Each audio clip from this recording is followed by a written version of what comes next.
All right, let's dive straight into a Bitcoin update. If you're interested in more updates, have a look around my channel.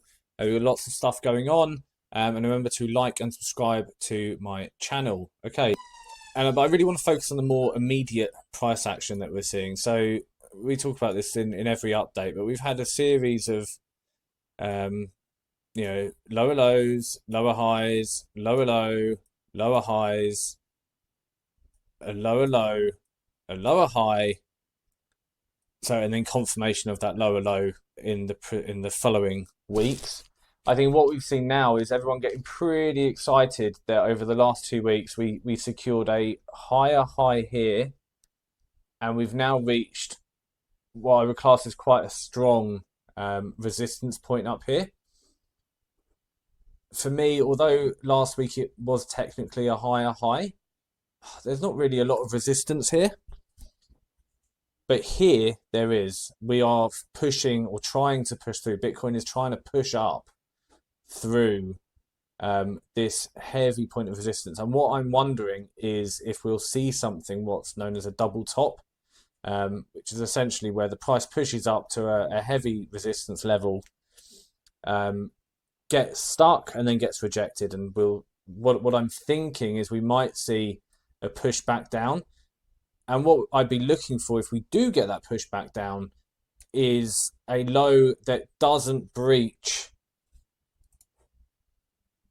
this area here. So I'd be looking for a double bottom, or it just never reaches that level. So when you're looking for potential reversals in the market, you're looking for double bottoms, double tops, shallower lows, to give you signs of a reversal coming.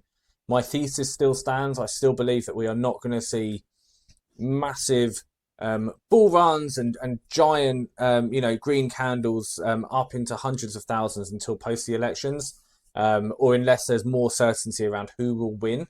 At the moment, I think Donald Trump's almost been assassinated twice.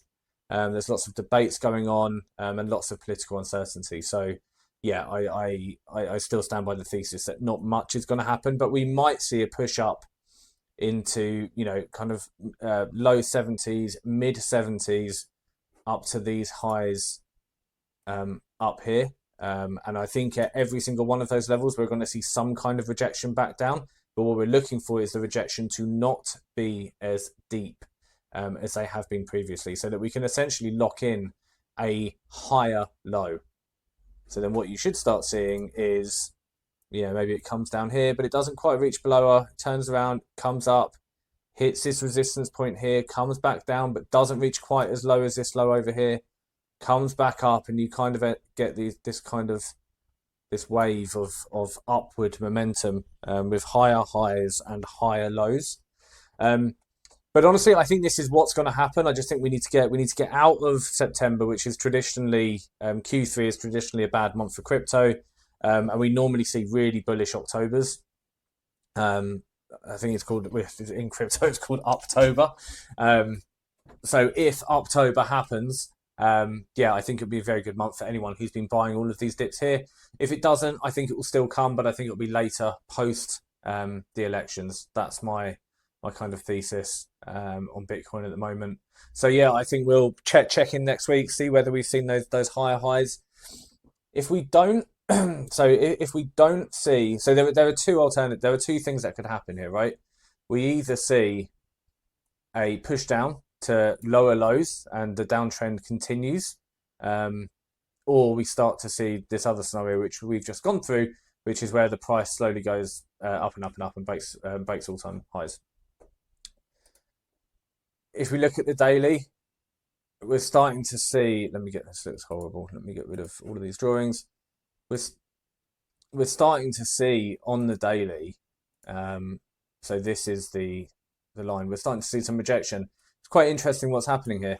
So when you see these thin, so this is over the last 4 days, but when you start to see these thin, they're called doji candles, and essentially what it represents is that the market is uncertain of where it wants to go. It doesn't know if it wants to go up, doesn't know if it wants to go down, so it kind of just stays in the middle. It's like a battle. So you've got the bulls and the bears fighting, and every day it's pretty much been a draw, or the buyers have barely won. to me, that's a sign that maybe the Bulls will run out of fighters, essentially run out of money, run out of momentum up, and maybe the Bears will push this back down. I mean, you can see it happen here, right? We've got it indecision, indecision. No, actually, we're going to go down. And you see it down here, indecision, and then we start going back up again. So the doji for me is quite a good indicator of what could happen. Again, we see it here. So yeah, I would say we may see a push down. The question is, how much of a push down do we get? Quite excited to see at the end of this week. If it's a higher low, that means quite big things in terms of Bitcoin moving back up, breaking through those levels, hitting the all-time highs, getting more press coverage, and hopefully cementing itself in the kind of future. We had Joe Biden, who is very anti-crypto, from what I can understand. We've now got 2 presidential candidates who seem quite pro-crypto. That will be good. So I think a breakthrough into new territory as we enter the US elections will be really good for crypto. But my personal sentiment is, whatever happens, this will eventually break out of this range and will go higher. It's just a question of when and how. Yeah, when and at what ferocity that happens. Okay, cool. That's the update. Hope you guys have a great day. Thanks for tuning in. Please remember to like and subscribe to the channel, and leave any comments on the video. I love hearing from you guys. So yeah, take care. See you soon. See you next week or in any other videos.